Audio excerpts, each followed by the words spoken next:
tanta preocupação com a impureza, não podia se aproximar de alguém que pudesse lhe deixar impuro. Tinha um medo do pecado. Um Deus ensinado com aversão ao ser humano, um Deus que tem pavor de miseráveis. Assim era naquele tempo a religião que prevalecia. É nela que Jesus é educado. Por isso ele é tão revolucionário quando ele encontra as pessoas e começa a mexer dentro da cabeça dessas pessoas, modificando a maneira como olhavam para Deus. A grande revolução de Jesus é essa, porque toda vez que nós olhamos para Deus de um jeito diferente, a gente modifica também o jeito como nós olhamos para nós. Minha gente, não se engane. O mundo fica muito mais saboroso depois que a gente modifica o jeito como nós nos olhamos. A vida fica muito mais leve se a gente modifica o jeito como a gente se olha. Jesus sabia que nenhuma mudança religiosa podia acontecer se não fosse modificado a maneira como o ser humano se olhava. Por isso ele tinha tanto cuidado, tanto carinho com aqueles que se aproximavam dele. E ele não tinha medo daqueles que vinham de mãos vazias. Pelo contrário, ele via muito mais sinceridade e possibilidade de uma vida melhor naquele que se apresentava de mãos vazias do que naquele que se apresentava cheio de vaidades. Recorda-se do jovem rico que chega para Jesus contando um monte de vantagem. Jesus olha para ele e fala: tá bom, rapaz, volta outro dia. Vai primeiro gastar tudo isso que você acha que é valoroso, porque eu sou especialista em cuidar de gente que não tem nada a oferecer. Eu sou especialista em cuidar de pessoas que estão despretensiosas, que sabem a fraqueza que hospeda no coração. Foi o que Jesus fez com Zaqueu naquele dia. Modificou a maneira como Zaqueu olhava para ele mesmo. Zaqueu se sentia miserável demais, não sentia-se nem no direito de estar próximo de Jesus. Subiu na árvore. Na árvore ele estava um pouco mais protegido das suas vergonhas. É tão simbólico estar em cima da árvore. A Sagrada Escritura não pode ser compreendida fora dessas metáforas, desses simbolismos. Este homem está escondido do povo e escondido dele mesmo. A gente sabe muito bem o que significa isso. Quando nós temos a matéria-prima do fracasso nas nossas mãos, precisando ser organizado dentro de nós não temos coragem de olhar nos olhos de ninguém. O fracasso nos amedronta. A gente tem medo de tudo, de todos, porque já basta o julgamento que a gente se oferece, já basta a condenação que a gente está se dando, com aquela consciência pesada de não ter feito o que deveria ter feito, ou então de não ter alcançado o que gostaria de ter alcançado. Mas aquele está escondido, envergonhado da vida que levava, envergonhado das escolhas que havia feito. Sim. Depois de um tempo, a vida nos encarrega, a vida se encarrega de nos levar a este lugar. É quando nós vamos olhar para tudo aquilo que a gente escolheu na vida e vamos nos perguntar se valeu a pena. Chega um momento em que nós estaremos neste tribunal. Não é Deus que será o juiz, não, será você será o seu juiz. Você será réu e juiz ao mesmo tempo. Terá de olhar para as escolhas que você fez e terá de saber, terá que dizer a você mesmo se valeu a pena ter sido quem você foi, se valeu a pena ter trabalhado a vida inteira naquele lugar que você trabalhou, na profissão que você escolheu, se valeu a pena ter amado as pessoas que você amou, se valeu a pena ter se casado com a pessoa com quem você se casou, ter feito o que você fez no casamento que fez, ter educado os seus filhos dessa forma, ter estado ou não, a maneira como você lidou com seus pais, com seus irmãos, com seus amigos, tudo isso um dia o tribunal nos leva, é natural, é o movimento do tempo. Zaqueu estava como resultado desse tribunal. Até aquele momento da vida, Zaqueu não tinha muita coisa o que comemorar. Tinha perdido muito mais do que havia ganhado. Muito embora fosse um homem rico, mostrando que a riqueza material não é nada perto da riqueza espiritual.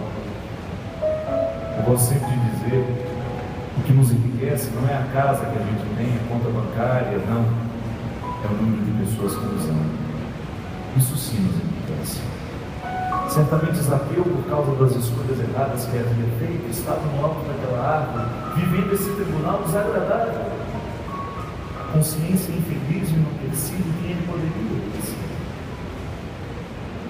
Isso é fantástico, minha gente. Se você olhar para você hoje, aprendi isso com o Sr. Jonas no Pentecostes agora domingo. Ele disse de maneira muito simples: eu não sou o homem que Deus gostaria que eu fosse, mas também já não sou quem eu era. Você ainda não é o ser humano que Deus gostaria que você fosse, mas também já não é mais quem você é. Andou na direção de um tempo novo. Zaqueu certamente estava desaprendido de andar na direção desse ser humano que ele poderia ser. Sim. Zaqueu deixou de andar na direção de um ser humano realizado. Ele evoluiu, ele andou para trás. Porque não pode ser feliz quem rouba, não pode ser feliz quem é infiel. Nunca na minha vida vi uma pessoa de fato ser feliz porque foi infiel, porque traiu-se, porque traiu o outro. Nunca vi uma pessoa ser realmente feliz porque foi injusta. Tudo isso passa, um dia tudo desmorona, as hipocrisias caem por terra, ainda que a gente não seja flagrado nas nossas hipocrisias, ainda que a gente nunca seja preso por causa das injustiças que já cometemos. Volto a dizer, o tribunal mais difícil de ser enfrentado, o tribunal mais duro que nós precisaremos enfrentar um dia na vida, não é aquele que será montado pelos outros, é o que será montado por nós mesmos, lá onde nós seremos réu e juiz ao mesmo tempo, onde você terá de olhar para o seu próprio espelho e terá que dizer a você se valeu a pena ter vivido o que você viveu.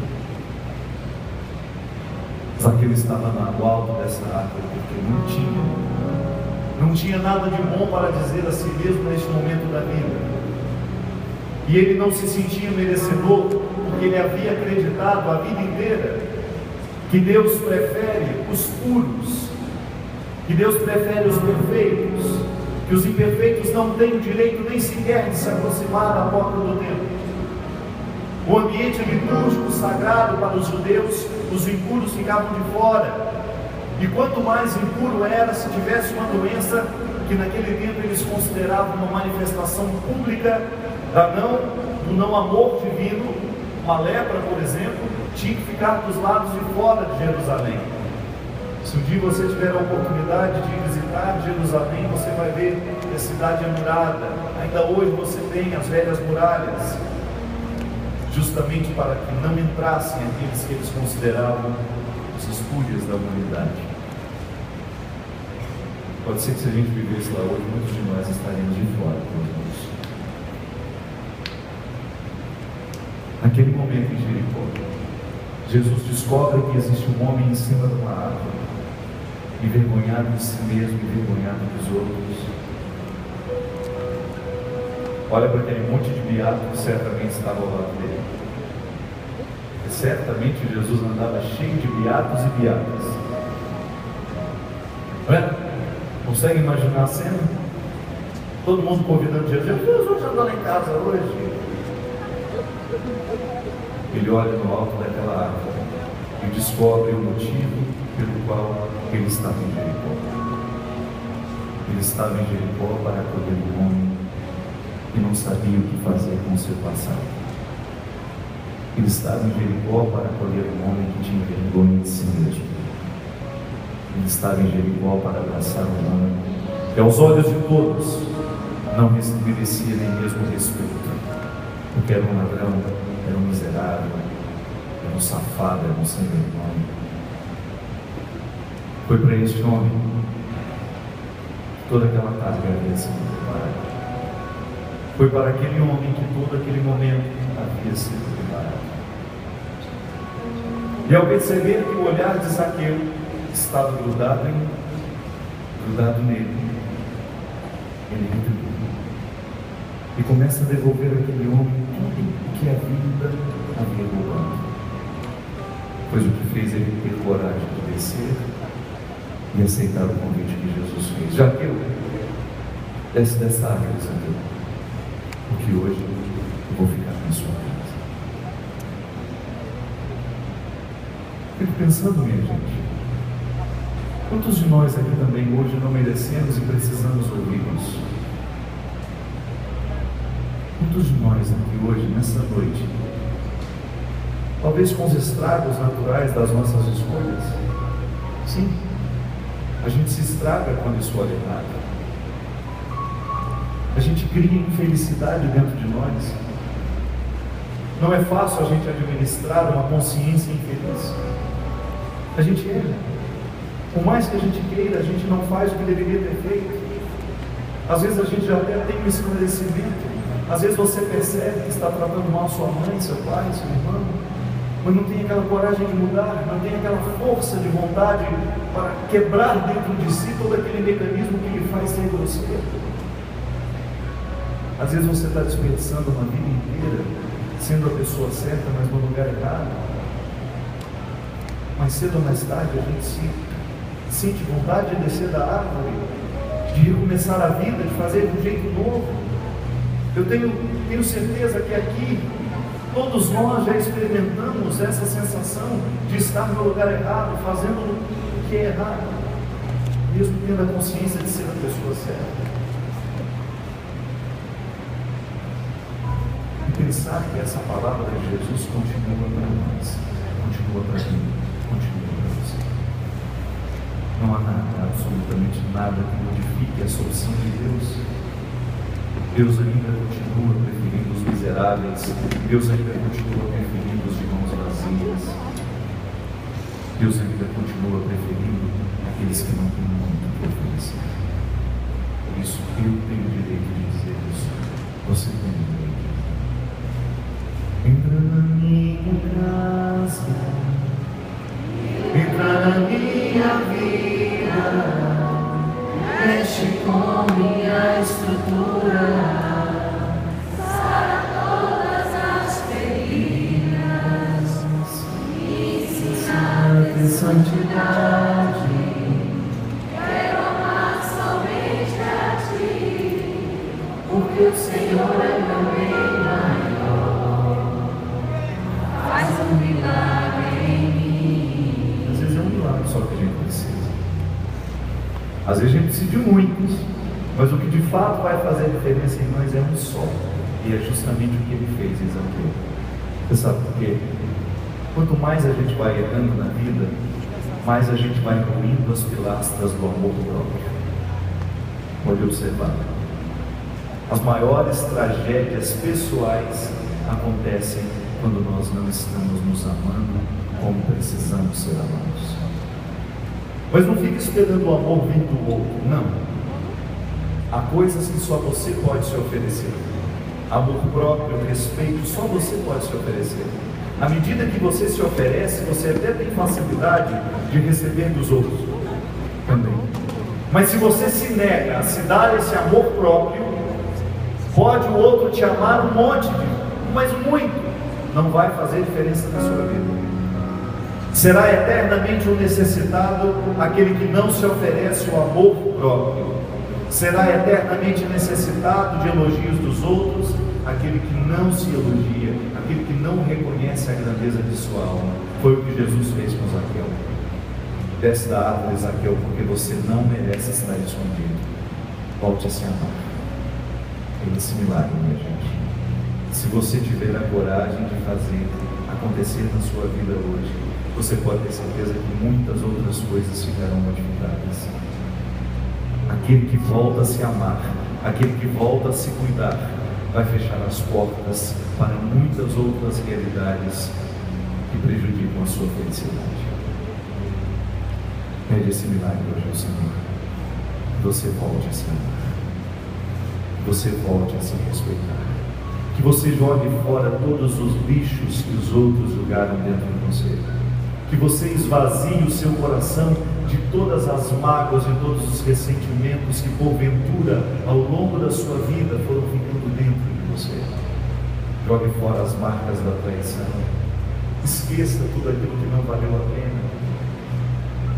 Quem se ama não guarda um passado que não valeu a pena. Quem se ama apenas aprende com o que passou, mas jamais vai levar dentro do coração essas mágoas que eternamente vão nos adoecendo, vão tirando a nossa alegria, vão retirando a nossa coragem de ir adiante. Foi o que Jesus fez com Zaqueu. Desce daí, Zaqueu, porque hoje a salvação entrou na sua casa. E no coração de quem a salvação entra, na casa de quem a salvação entra, não existe espaço para outra coisa senão o amor de Deus, que se manifesta no amor que nós nos oferecemos.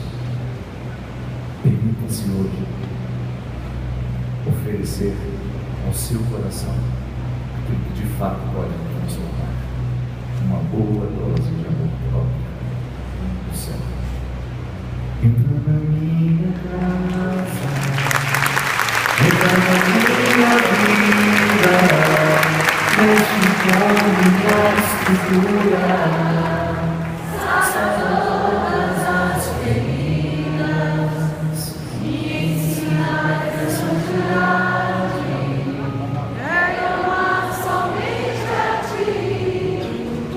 O Senhor é meu bem maior.